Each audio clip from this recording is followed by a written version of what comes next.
This is a demonstration of the passive range of motion mode on the Rebless device for a patient status post a total knee replacement.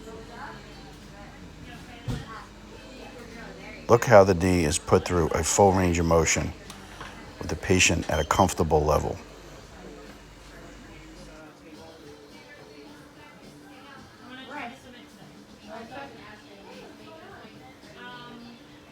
I'm going to submit it like this afternoon so we can get the ball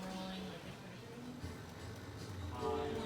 In this mode, the patient is actively exercising by kicking their knee up and pulling their knee back to activate the muscles in both the quadriceps and hamstrings to help support the knee following the total knee replacement.